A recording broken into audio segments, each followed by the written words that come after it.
So thank you. Before introducing the experts of this panel, I would like to ask you a question. Do you know how many people were living in urban areas in the year 2000? Give me a figure.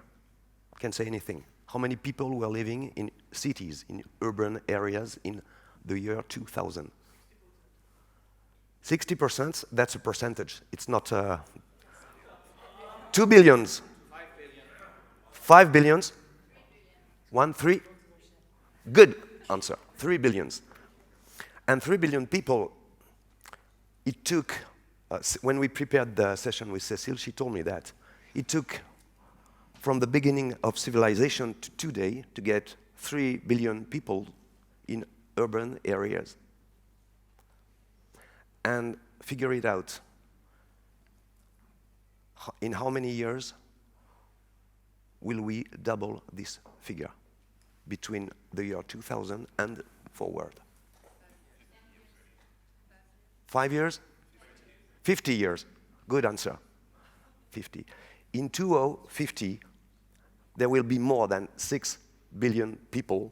There will be 6.7 billion people living in urban areas. And that's correct. It's more or less 70% of mankind is living in cities, in urban areas. That's why we're going to talk of this important subject of cities are social ecologies. So I have the pleasure to introduce the 3 experts of this panel that is focused. They will answer a fundamental question: how can we shape the future? First of all, ladies first. Cécile Maisonneuve, she's French. She's, we say, chairwoman, right? Chairwoman, president of La Fabrique de la Cité.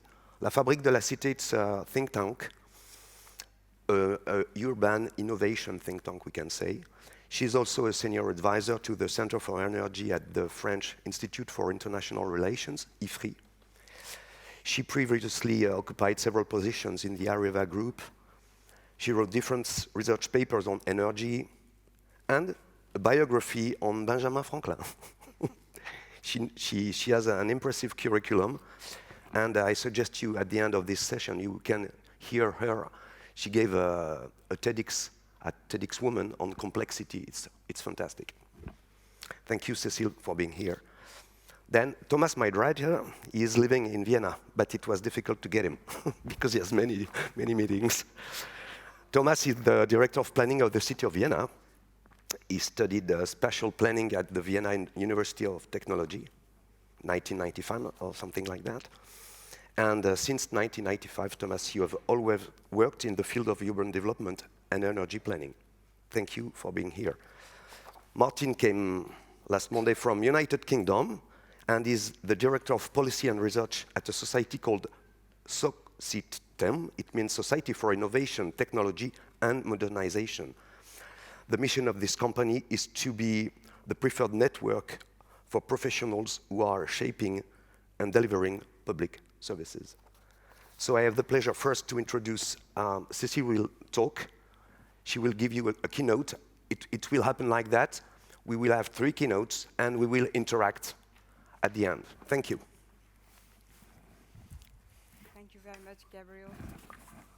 Welcome, everybody. I'm very happy to be here. Well, I'm more than happy. I'm very impressed because I always had 2 dreams. First dream was to go and come dancing in this place, but I understand this is not the right day. I should wait till next month, but I won't dance. I will only talk. And the second dream, maybe the organizers will provide, is to eat Franz Joseph's favorite meal, the Kaiserschmarrn, which is absolutely delightful for those who know this. So about the future, I was born in the 70s, and in the 70s everybody was optimistic. And when we figured out the future, the cities of the future, we were thinking about, flying cars, about beautiful skyscrapers, and so on. So where are we now? Well, a few years after the 70s. Well, this is a miracle catch, which it was made in the city of Lyon. And in the Saône, they had the idea to, well, to go and grab some e-scooters.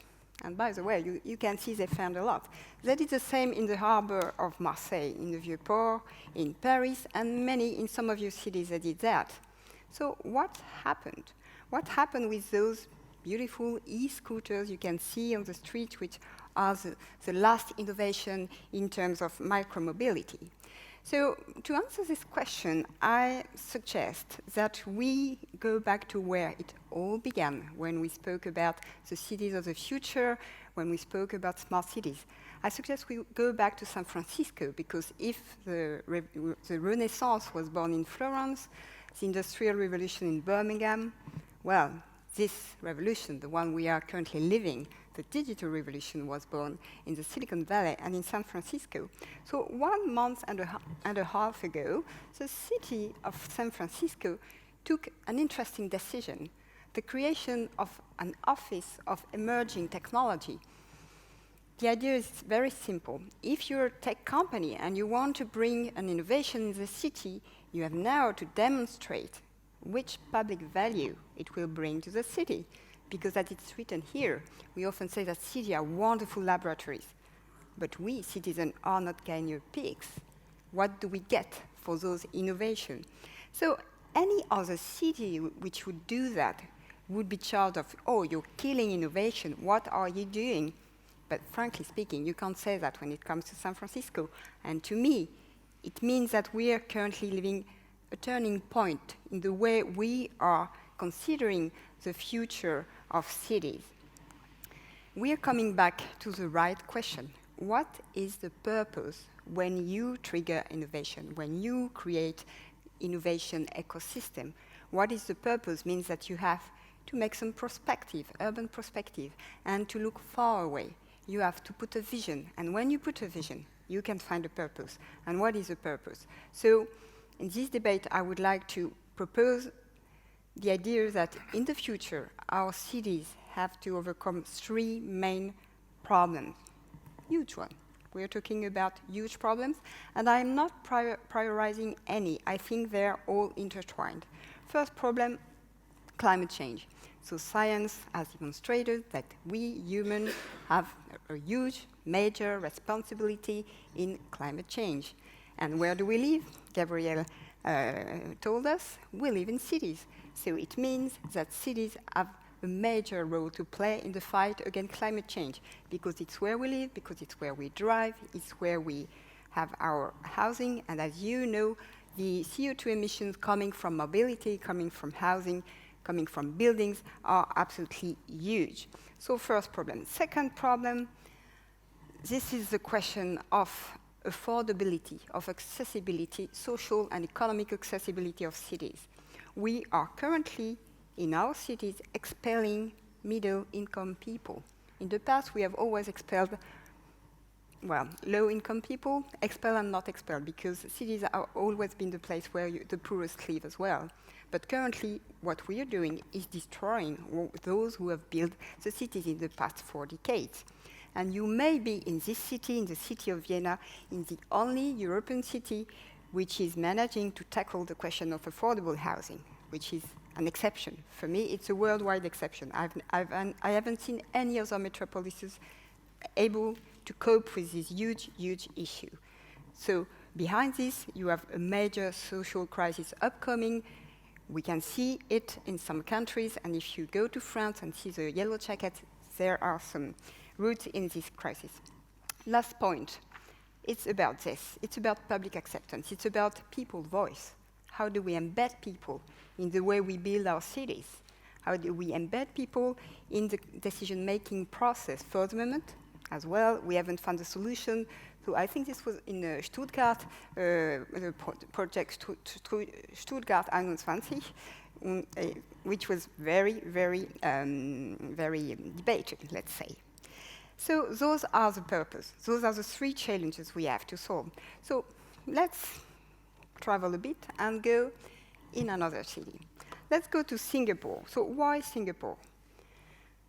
Singapore is a city-state, and when it became independent in 1965, it was weak because it was a constrained territory. This was Singapore. There was absolutely no evidence that the city would be what it is today. So now Singapore is strong because it is a constrained territory. So how did they reverse what seemed to be their fate? Well, they did a very simple thing.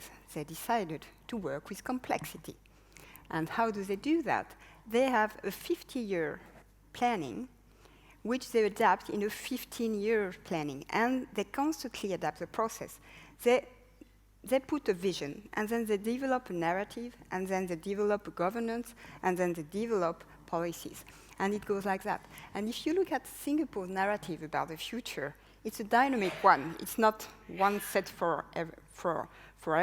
A few years ago, they were talking about smart nation. It was smart something, smart everything. Today, they have changed their narrative. It's about livability. So what do they have integrated? They have integrated people's dimension. It's not obvious when talking about Singapore, which is not exactly the kind of political regime we have here in our cities. But they also have to build consensus, and they build this consensus through these narratives and through this way of working with people. This is the way they see their policy. And you see, it's kind of virtuous circle between the vision, the policies, and the results. It's a constantly self-assessed city-state. So is it strong because it is a city, or is it strong because it is a state? Well, we could ask the same question in other city-states. Just think about the city of Hamburg. Let's go to another ecosystem, city ecosystem. So this is a beautiful self-driving car in Pittsburgh. This self-driving car is a result of a collaboration between the Carnegie Mellon University and Argo AI, and they're developing a new center for self-driving cars. So why am I talking about Pittsburgh? So Pittsburgh, a few years ago, I would told Pittsburgh, you would say, well, city of the past, industry of the past, Rust Belt, Trump, and so on and so on. So what's happening currently in Pittsburgh? In Pittsburgh, they have done what other cities have done 15 years ago. They have aligned the vision of the decision-maker people, politicians, academics, and business. And they have worked together.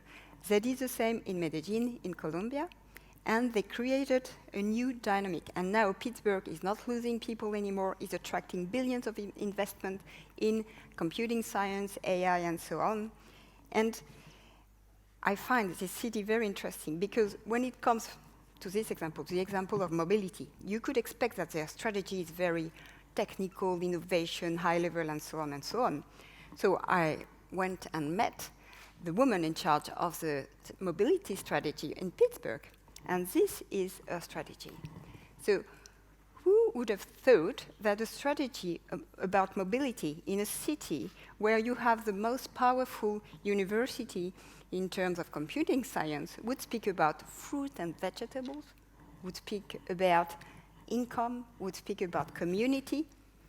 Why? Because they have designed a strategy by considering the purpose, the meaning. And when you put a strategy in those terms, you embed people. You embed people who would never have thought they were part of the mobility strategy.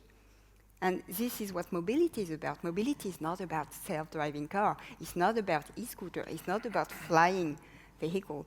Mobility is about how you fulfill your program of activities every day. Working, going to the movie, shopping, taking the kids to school. This is mobility. This is not object. So Pittsburgh has understood that, and they are gathering a lot of talents through this strategy. And the strategy, this way of reflecting on their strategy applies also for housing, energy, and so on. So what are we talking about, basically, when I speak about those ecosystems? We're talking about trust, how you build trust. And trust, well, this is an example of in a city where you have ways, and it's a beautiful, leafy neighborhood where you have now hundreds of cars because Waze said that it's better to go through this road rather than through the normal transit road. So how do we come to this situation, to that one? This was the golden century in the Netherlands, Amsterdam. Those guys, they don't need app or anything to get trust. One look, eye in the eye, and the contract is sealed. So how do we build this kind of society through the right ecosystems? And this is an important question because we have a major issue when it comes to trust and when it comes to the future of cities. It's trust related to our new technologies, to digital. And I will finish on this to propose this, what I would call the new urban social contract. The classical social contract in cities is about taxation. You pay taxes, you receive services, and you have representatives. No taxation without representation. Now we give data, we give a lot of data. What do we get? We get services for sure, but what is the governance of this? Who is getting my data? Who is sharing them? We need to build that. And to build some data trust, we need to work, I would say, to contextualize. It's not at all a theoretical issue. It had to be contextualized. The data trust you build when it comes to health and crime has to do with public data trust, because those data have a huge public value. I come back to the San Francisco story. There are other issues where there is no public value. It's only private value. You have to keep control on what you do. So this is, for me, a major issue when it comes today to, well, not to build the right ecosystems for innovation, but to make sustainable ecosystem for innovation, which will last in the coming years and decades. Because otherwise, we will end with this beautiful quote by Rabelais, science without conscience is only the ruin of the soul. Thank you very much. Great, thank you.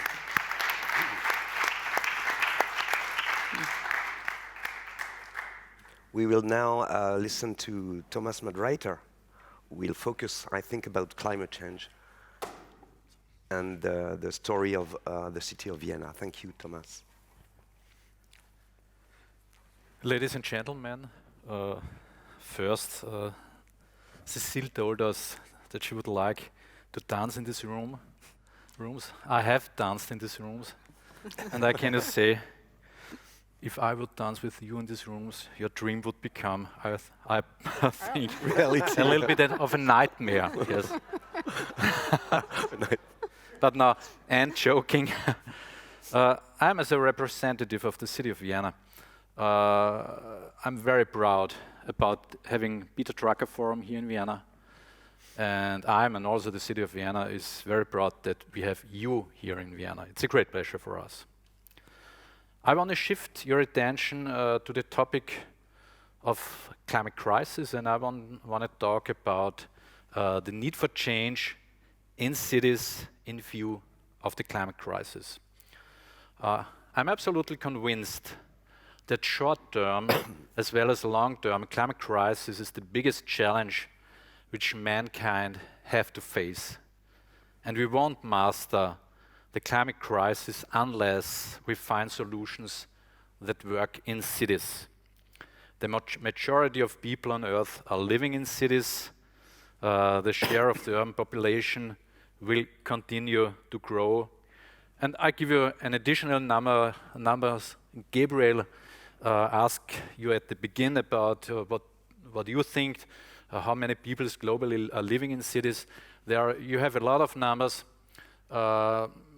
I had a number that now in urban areas, 4.6 billion people are living in urban areas globally now. And I was born in 1967. And what do you think in 1967? How many people globally lived in urban areas? Now it's 4.6 billion. What do you think 1967? Any ideas? 3? 1? 1.6 billion people in 1967. Now 4.6 billion. So it's the same story like Gabriel told us. The number of people globally which are living in urban areas are increasing rapidly.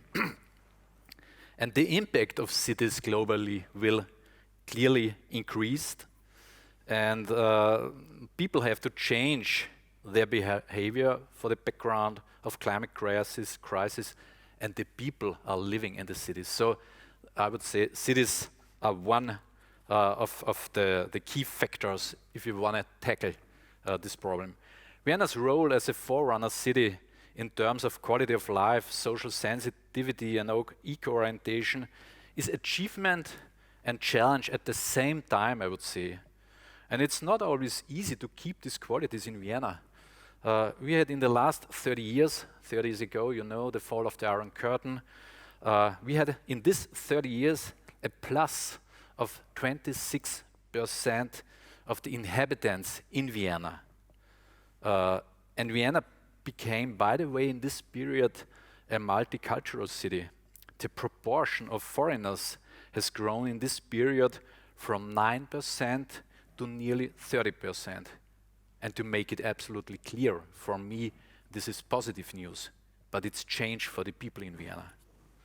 So also the social background is massively changing in Vienna, and a lot of people, I would say, had to leave their comfort zones.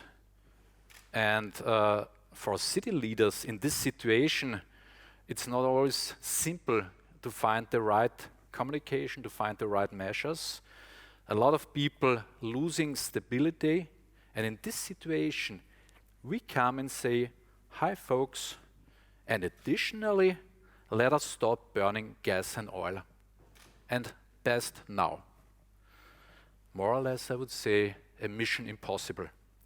But what are real proper ways to manage such a complex situation? Because we have to manage this situation. Against this background, Vienna started round about 2010 a full discussion process about its needs for change and an optimal way to bring this change about.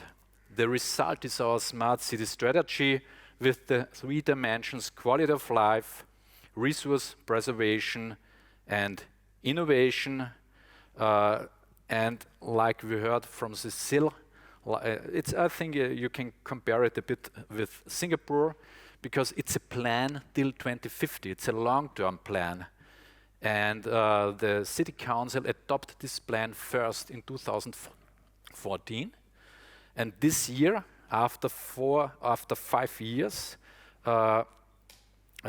we have had the first adoption of this plan. This is our idea of this plan. It's not a fixed plan. We have to adapt it regarding to the circumstances.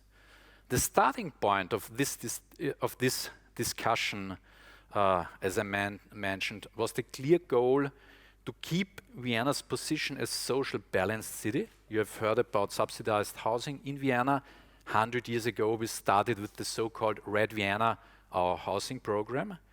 And our second goal is that we want to keep the position of Vienna as a city which is part of the Champions League of the cities worldwide regarding quality of life. What's consequently the USP of the Viennese smart city approach? And I would say we did more or less a 100-degree turn from the mainstream smart city approach in 2010, 2015. We put not the cameras and not the sensors in the center of our focus. We put the people with the capabilities as well as with the limitations at the center. We organized, and I think this is the point, the process of Smart City Wien from the perspective of urban planning. And I'm an urban planner, and modern urban planning is always more a management job than a single technical job. The key ideas of modern urban planning, I would say, first, government as enabler, and second, trigger innovation from bottom up with smart forms of participation. I can tell you, for example, regarding to climate change, next week, Monday, Tuesday, For example, we had the kickoff of our climate board. This is participative organized with the research sector as well as with the civil society. We started in June this year a climate budgeting, and we have over 20 years a climate protection task force in the city. So we started 20 years ago and not now. In field of contemporary urban planning, it's absolutely normal that you have to deal with conflicting goals. And if we want to tackle the problem of climate change, we also have to deal with conflicting goals. You have to understand the city as a social ecosystem of ecosystems in modern way of thinking in urban planning. And you have to manage conflicts and find compromises, or in other words, I would say city is conflict. And those who want to avoid conflicts, I would say at the end of the day, they want no city as we understand it, namely an open city. And so our first and last job as city planners is not to plan streets and to plan parks and to plan houses. Yes, we have to do. We have to create acceptance and process ownership in the population, in the city. So let me conclude. If you understand a city first as a social ecosystem and further as an ecosystem of ecosystems, you have to go a rocky path. It's a path of permanent talking, of permanent negotiating, but if you want to tackle challenges as serious as climate change, challenges which demand fundamental change in society, there's no bypass. In particular, if someone tells you that single technical solutions can solve the problem for us, no way. It's absolutely nonsense. We have also in cities organized something like a change process. We have to change the genetic code of our cities. Or in other words, we have to shift the culture of the city. And so at the end, let me end with Peter Drucker. Because Peter Drucker told us, culture eats strategy for breakfast. Thank you very much. Great, thank you. Thank you. Thank you, Thomas. Now we are going to listen to Martin Ferguson, and he will give us example from the UK. Please come, if you Okay, well, I'm not going to dance. It's great to be here, but I want you to imagine that this is the River Thames. Okay? We're in London, and have you heard of mudlarks? So what's a mudlark? Someone who goes scouting for rubbish in the Thames. Yeah, so looking for little treasures in the mud, digging for... So I want to share a few treasures with you through our mudlark this morning from British experience, if I may. So let's get cracking. So our mudlark's a little bit of a time traveller, so going back to 1886, and this is Charles Booth, a great social ecologist, actually. What did he do? He mapped poverty in London. And the result of mapping that poverty was a breakthrough in terms of public policy. So I want to talk a little bit about breakthroughs, breaking through impasses in public policy. He broke through what was essentially a vacuum, a blind sight about the poverty that existed in London from government, and by breaking through in mapping where poverty existed, he was able then, with other reformers at that time, to influence government to introduce things like the decasualisation of labour, free school meals, and a variety of other social reforms at that time. So, jumping forwards to today, I believe we have a public policy impasse at the present time. In the UK, we've experienced this extraordinary period of austerity in terms of public expenditure. Any of you that read the press in the last few days will see the enormous gulf now between the left and right thinking in terms of the manifestos being produced for the forthcoming general election. But I want to focus at the local level, not the national level, and we'll come back to why in a moment.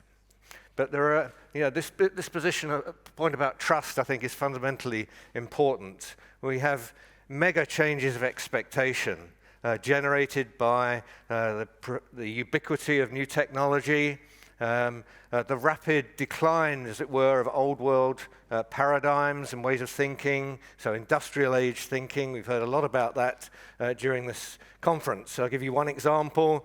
We had a national health program for IT in the early 2000s. It was £13 billion of public money invested in technology. And what have we got to show for it? Virtually nothing, I would argue. And it was imposed from on high, from the centre, in central government. And that's what we've suffered from in the UK, in my view, for too long. This idea of this centralist, top-down, hierarchical, silo-based thinking that has stifled innovation in our communities and an inability to then do anything to improve the human condition. So I want to go to Manchester and East London, our mudlarks going on a journey, a bit of a voyage of discovery. So Manchester actually is the birthplace of the Industrial Revolution. So they'd be quite offended to hear that Birmingham is the birthplace, although Birmingham played obviously an important part in terms of the development of manufacturing in the UK. But these two places are essentially post-industrial landscapes. As I say, Manchester was the birthplace of the Industrial Revolution with its cotton industry, and then moving on into a variety of forms of manufacturing. It was also, interestingly, the birthplace of the cooperative movement. But in 1819, there were 18 people killed, over 400 injured, as central government decided to intervene in the Peterloo demonstration. It was called the Peterloo Massacre now. Where people were actually protesting for a vote, for one man, one vote in Parliament, something that seems extraordinary today, and yet an instance of where public solidarity of people coming together to protest for something was very much in the mindset of that particular city at the time. And as I say, led on to things like the cooperative movement. So collaboration's very much there in the mindset, it's the point I want to make. 2.8 million residents now, 10 local municipalities, 1 police force, 1 fire and rescue service. I'll come back to that in a moment. East London, on the other hand, so Barking and Dagenham is the area I want to focus on. It's the place where Ford had their factory. So Ford employed 40,000 people in 1953. They employ 2,000 making engines today. And many of those people were fathers in 1953 of my school compatriots. I went to school in East London in the late 1950s and in the early 1960s. And this was their life. This was their life in that part of East London. So we've seen since then the loss of stable white male jobs, essentially, and in contrast, a growing population. So the population now 212,000, 23% more than a decade previously. So massive growth. And seismic demographic change. So in 2001, 89% of the population was white British, and today 51% white British. There are about 50% of school children having English as a first language. So echoing some of the points that Thomas made about Vienna, with 12 other languages making up the vast majority of the remainder. So real challenges. It's also the youngest population of all municipalities in the UK. So what do we have? We have a deficit of problems. So in Manchester, highlighted things like poor air quality, differentials in life expectancy, unemployment, homelessness with rough sleepers, 1 in 3 children not ready to actually enter school when they get to school age. And turning to Barking and Dagenham, and this is an interesting use of data.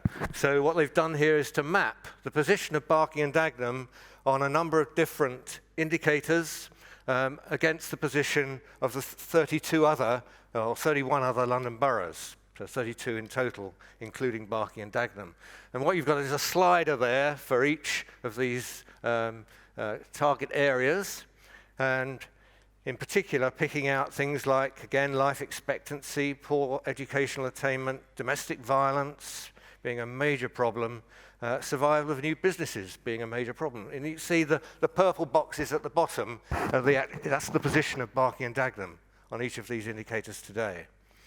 So what the leader of the council and chief executive decided to do is say, you know, we have an old industrial-aged sort of local municipality. We need to turn this around and actually focus on the real problems that are affecting people's lives in our community. So, Manchester, interesting, in that this was actually a devolution that took place in local government, an experiment. We've been pushing for a long time for devolution to local government in the UK, but the government said, well, we're not going to do it everywhere, we're going to try a few places first. So Manchester was picked out as one of those places. Andy Burnham is the elected mayor there. Councillor Elise Wilson is leader of the Stockport Council, one of the 10 councils in that area. And the portfolio lead for digital developments in that particular city. But the important point here is that by creating that new structure, they built on then the collaborative mindset in the community of Manchester. So they're bringing together, for example, health and care under one budget. They're creating a digital ecosystem, and one of the examples of that is a cyber ecosystem involving 30 different players in and around Manchester. So this idea of ecosystems is very much in their mindset.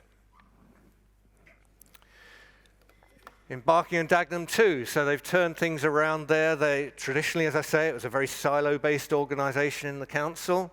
They've now created one unit serving the community. They call it Community First. So their whole mindset, again, is about putting people first and the problems that they have and how can we actually address those problems. It isn't about, first and foremost, delivering transactional services. The traditional sort of focus of local government, and particularly things like digital. You know, in my organisation, we spend a long time thinking about websites and fancy technology to deliver transactional services. But actually, when you look at the expenditure in local government and where it's going and where the cost is, it's in relational services. And as we've heard earlier this morning, things like Buurtzorg actually showing a new way of actually addressing those types of situations. So they set up Community First. They've also set up a number of publicly owned companies. So Be First is one of the examples of this. So set up essentially to promote growth within the Barking and Dagenham geography. So what they're doing there is to create the social and economic social ecosystems with partners in that locality. To promote growth and also to promote housing, affordable housing. So they have a target of 50 to 60,000 new homes over the next 25 or 20 years. Skills and capabilities. So here I would say first and foremost it is about mindset alongside skill set. But mindset absolutely fundamental. So building this ecosystem, a cyber ecosystem that I talked about, but working at different levels. So the campus in Barking and Dagenham as an example of actually recognizing the need to build an ecosystem of skills and capability development in that community. And the campus is part of that, along with a number of other initiatives. It's actually a partnership with, interestingly, Coventry University, so near Birmingham. But Coventry, of course, had a car industry, just like Barking and Dagenham did. So very similar problems that they're facing in those two geographies, and bringing that expertise from Coventry University right there into the heart of Barking and Dagenham. And that's the old civic centre, actually, where the council used to be, repurposed as a university. And then at a totally different level, Community Food Club. So recognising that a particular neighbourhood was suffering from multi-generational unemployment, poor housing conditions, poor health, obesity, some of the problems we've heard about earlier today, but actually addressing those through something that already existed in the community. So a community food club meets in a particular community location and then providing supporting services and working actually with the people in the community to help them to solve their own problems and to give them access routes to the support that they need.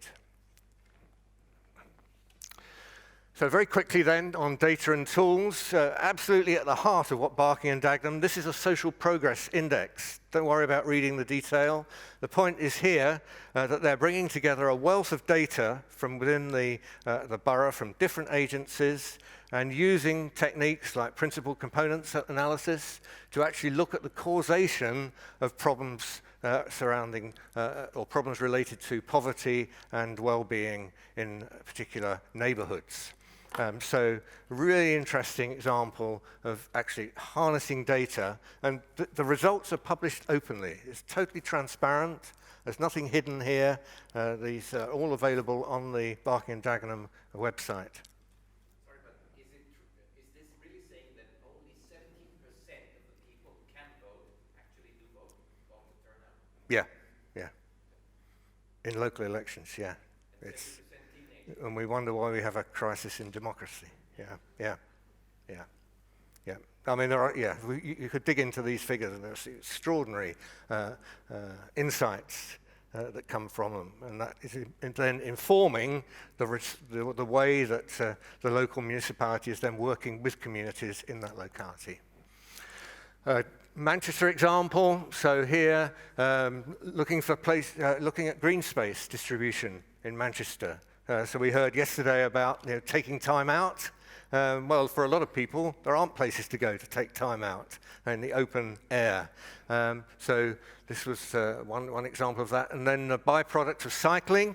So giving people on their cycle routes, equipment on their bikes that actually recorded where they went, any hazards that they encountered, potential accidents and so on, and feeding that data automatically back into the city council's systems and enabling them to look at issues around safety and improving the conditions in streets for pedestrians and cyclists alike. So just to pull things together then,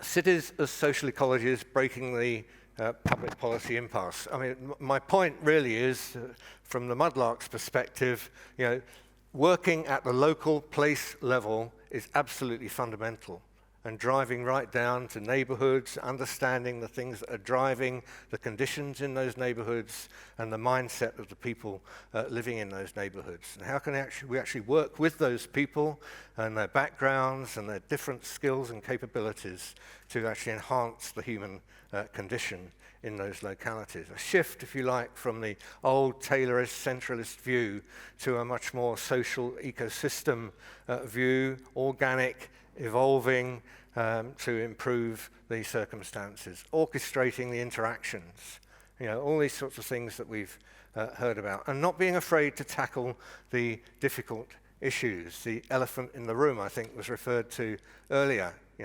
Too often I hear people talking about, we need to do the low-hanging fruit first. It makes me scream, because what they're doing is they're saying, they're not going to actually address the real problems that people are facing today in our communities. So it's about bringing the humanity, for me, back into our thinking about the way we manage our cities and places, and I'll perhaps say more in a moment about places as opposed to just cities. There's a point that Charles Handy made at the conclusion last year of this conference. So I'm just hoping that these examples, little insights, just give you a taste of what it means to adopt a social ecological approach within the environment of our cities, and particularly the post-industrial landscapes that have challenged us for too long, I think, in those city locations. Thank you. Thank you so much, Martin. Great.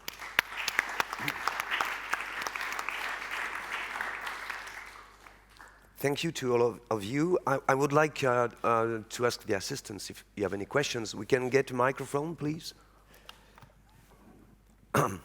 Madam here, please. No, it's okay because we are... Translating? Yeah, okay. Okay. I would have a question on construction materials, because cities is often about building new houses, and cement industry, steel industry, concrete industry are the industries that are producing a large amount of CO2. So do you think we will see a shift to alternative materials? If yes, which ones, wood or other ones, and in which time horizon? Good questions. Yes, I think it's a very good question, because in the last 20, 30 years, we had a massive loss of buildings which had been built in the 50s, 60s, and people had no idea about the CO2 which was in this building, in the construction material, as you mentioned. So I would say there you have two key measures. First, we have to establish something like a culture of repairing these buildings. Yes, it's absolutely possible. Don't destroy these buildings. Architects only often want to build new buildings, but this is for the background of CO2 absolutely not optimal. And we have realized in Vienna the first wooden skyscraper. It has been opened 2 months ago, I think so, or it was finished 2 months ago. Now there's in Europe, but I don't know it exactly, one higher skyscraper than the Viennese skyscraper. So what's the message in there? We have to stop burning wood. Yeah. We have to do more clever things with wood than burning the wood. Yes. Yes, that's true. If I may. Cécile, Yeah, La Fabrique, La Cité happens to be funded by a large private company called Vinci, which is very involved in the building sector. So, and the reason why we have been created, by the way, is also to be a tool for change management within the company. And so you're totally right. The cement industry emits huge amount of CO2, and I think if it were a country, it's like the 6th most emittive country in the world. So I joined La Fabrique La Cité 4 years ago, and I would say that in 4 years, the awareness has grown tremendously. But now the industry has to organize itself to change habits, because there is a technological aspect. I think we can do better with less use of cement. But the first change is to really bring the idea that we have to get new ideas. And this is very interesting, because within the Vinci company, one of the most, I would say, fiercest advocate for wood is in the company. So the question is not to have competing between wood, cement, and so on, like in some energy sources.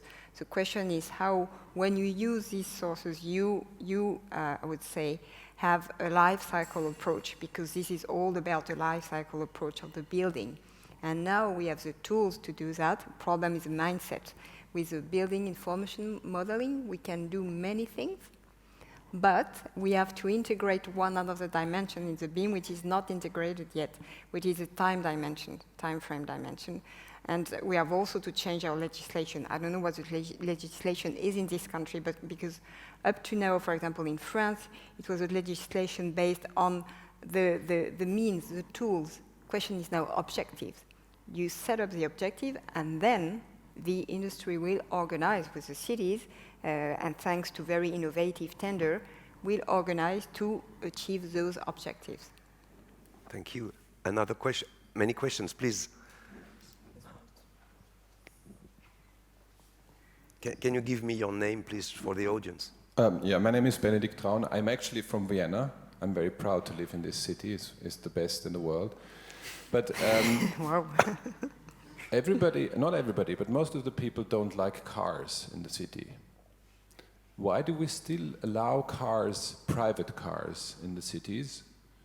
And why don't we just ban them? What are we waiting for? There are so many reasons. It's not fair, you know. Just people who can afford cars can go in cars. Cars take too much space. Cars pollute our air. diesel is 100% proven to be causing cancer. You know, we're talking about banning glyphosate, and maybe it's causing cancer. Maybe we don't really know, but we are 100% sure diesel is causing cancer. We don't ban cars from our cities. Why don't we do it? What are we waiting for? Martin. Yeah, I mean, I cannot but just agree with the sentiment. The problem, I guess, is industrial age thinking and politics. So in London, we had the congestion charge introduced. There was a proposal to extend it, and huge resistance to extending it westwards in London. Just extraordinary. When, as you say, the problems are becoming apparent now, particularly around air quality and the impact of poor air quality on health. It's been all over the local press in London over the last year, with children being affected and so on in their schools. But there seems to be this sort of political difficulty in actually taking that longer-term view. It's something, again, we've heard about during the conference, to actually tackle the problem. And things like, you know, new technologies like electric scooters, well, they're banned in the UK at the moment. I mean, it's just, you know, beggars belief, really. Cécile, you wanted to say something, maybe? Yeah, if you want to ban cars for the city or to limit them, you do what they do in Singapore. People pay the real price for what it means to own a car. It means when you buy a basic car, you pay $100,000. When you use it, you have to kind of license to be authorized to own a car, and when you use it, you have a congestion charge dynamic one. But you can do that because the area of relevance of car in Singapore is very low. It's a constrained territory. And you can do that because there are alternatives. Very high-level public transit system, which is wonderful, best in the world. So they have only 10 hours per year congestion. But can you do that in our cities, which has been under the pattern of Fordism with urban sprawl? You do that, you have the yellow jackets, you have riots in the street. So we can't change like that because people coming in their car, people don't take their car because they love absolutely their car. They need it for the moment when there is no alternative. So we can, yes, they do. No. I don't think we can say that. We have to if we depart from the people's situation, from their situation, and not from, we live in the city center. I have no car in Paris. I don't need any car. But I can't say that to somebody living in Arras, in Montluçon. It would be really very unfair. And if we want to embed people in this new way of thinking, we can't get rid of, well, a lot of people. So paying the real price for a car for sure will be the solution. But you have to bring this with very bold measures, and I think urban tolling is necessary. New York is doing one, Barcelona is thinking about it, all the cities are doing it, so we will do that, but if you offer no alternative, you will have riots everywhere. And the question, the social question, is intricated with the climate issue. And one last point was just a study published a few days ago by some Norwegian researchers. With electric vehicles, as you know, in Norway, they have a huge share of electric vehicles. People buying electric vehicles use it more than they used to use their thermal cars.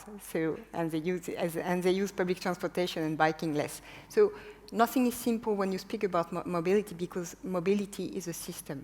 There is no car on the one side, a bike, and then it's a system. We have to have a systemic approach, otherwise it will fail. And frankly speaking, in France, we were to introduce in our law possibility of urban tolling. It had been get rid of because of the yellow jacket issue, and this is a big mistake, I think, even in spite of what I said. Thomas, you wanted to add something? Yes, it's all right. I would say electric cars are not the solution for cities.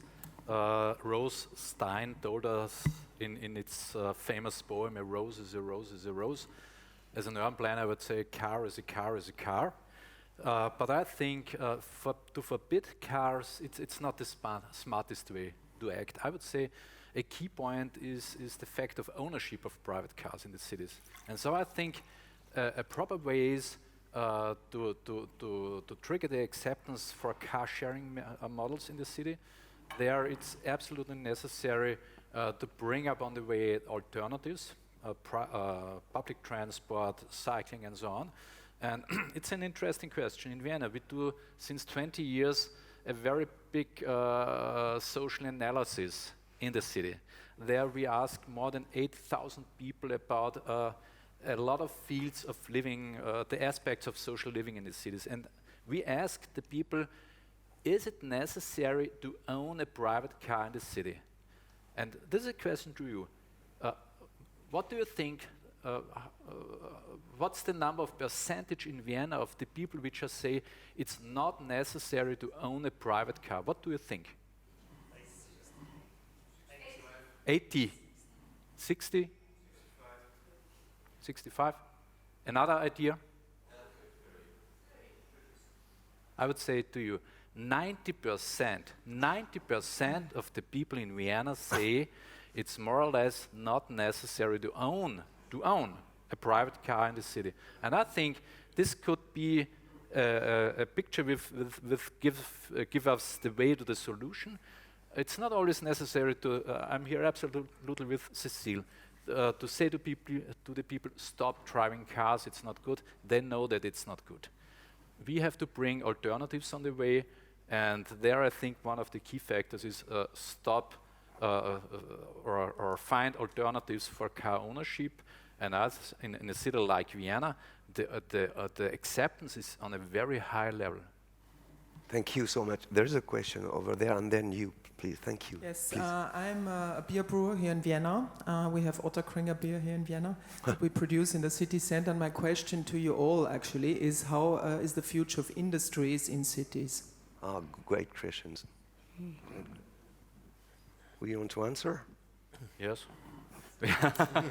I hope it's a good future. We have established 2 years ago a sectoral program in urban planning in Vienna. It's called the Productive City, because we are absolutely convinced a growing city not only needs new flats, it needs also new places to work. And I think a balanced city also needs forms of industry and forms of blue-collar work in the city. And we have to know that industry in the 21st century means something different than industry 100 or 200 years ago. And a lot of forms of industry are proper, integratable in city circumstances. Thank you. So just in front, and then in the after, please. My question is to all the panelists.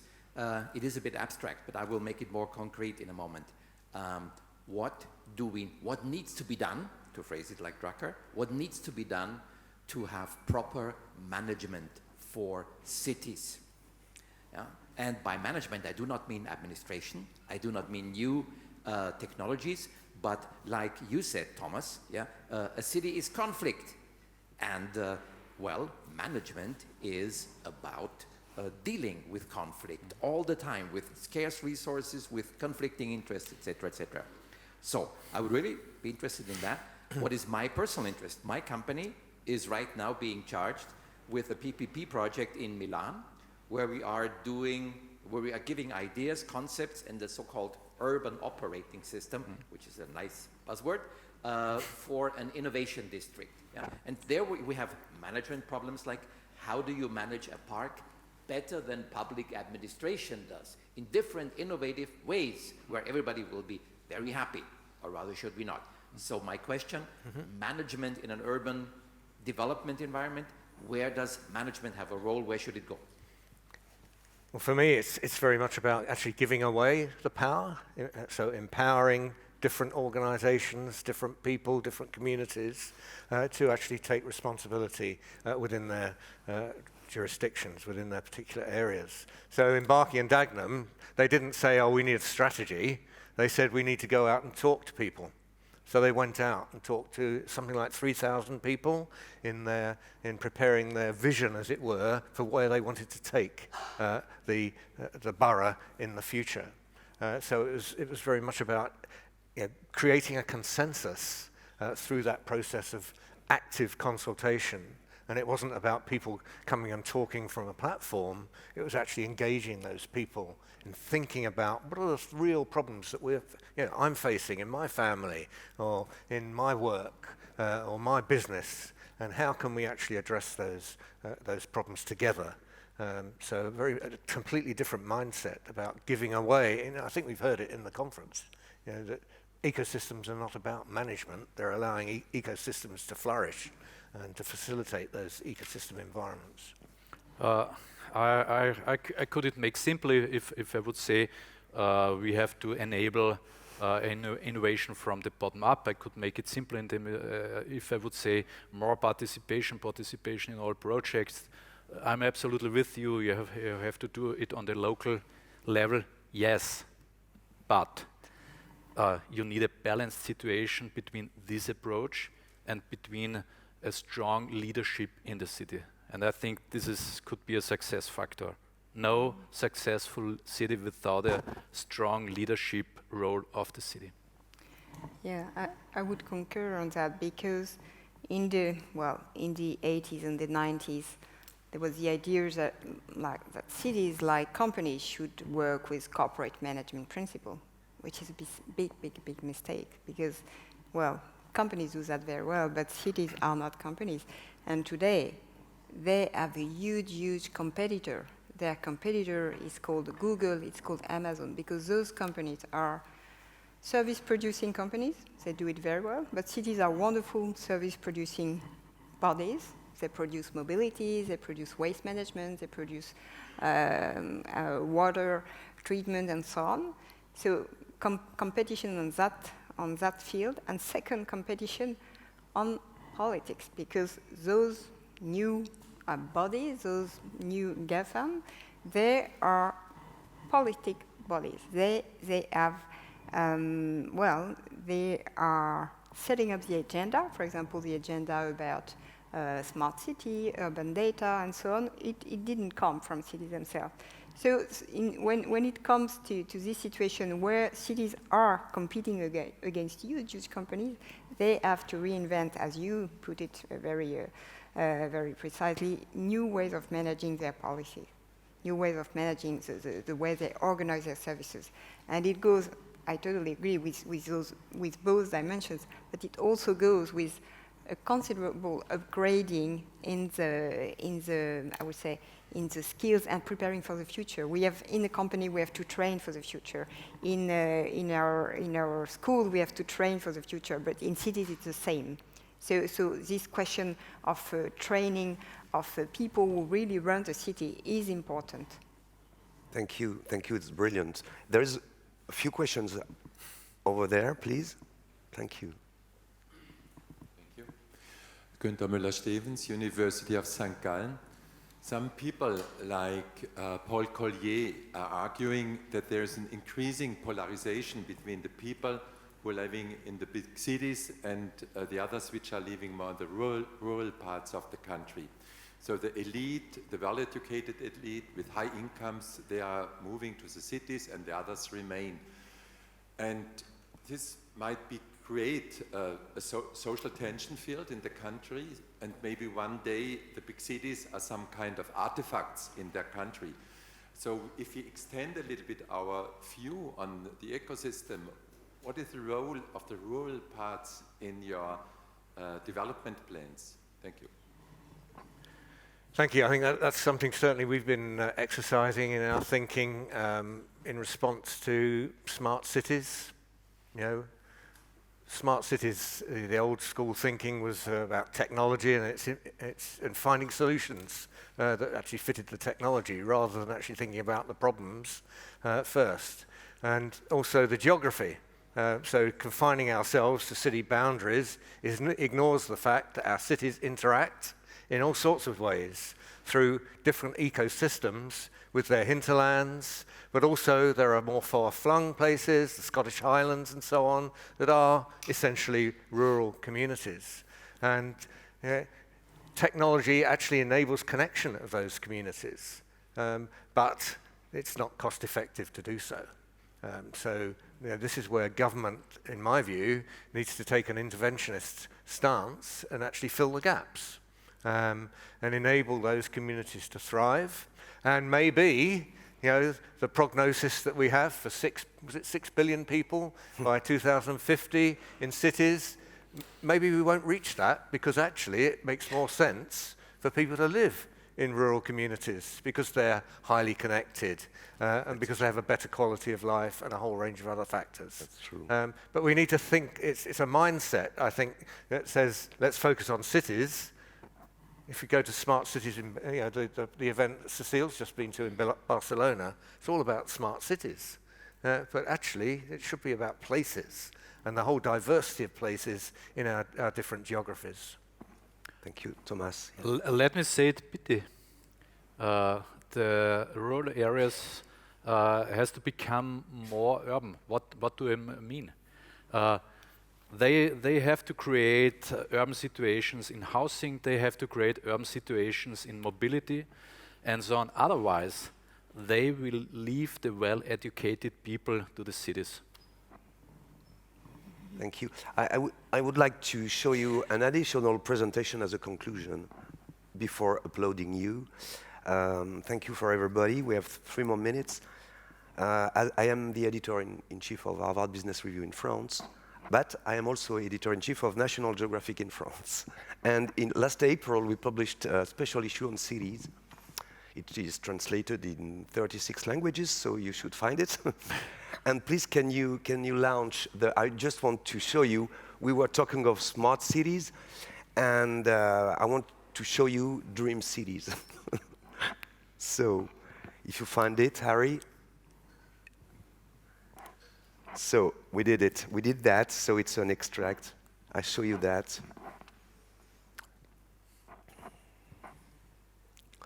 You know, it was this article was conceived with a cabinet of architecture and urbanism called Skidmore, Owings and Merrill. So they imagined the city of the future. It's in French. You know, it's all about what we talked about: food, waste, how to do that. The question of water is extremely important. You know, you were talking of mobility. We can imagine drones like, it's not Bruce Willis in the drone, but somebody like him.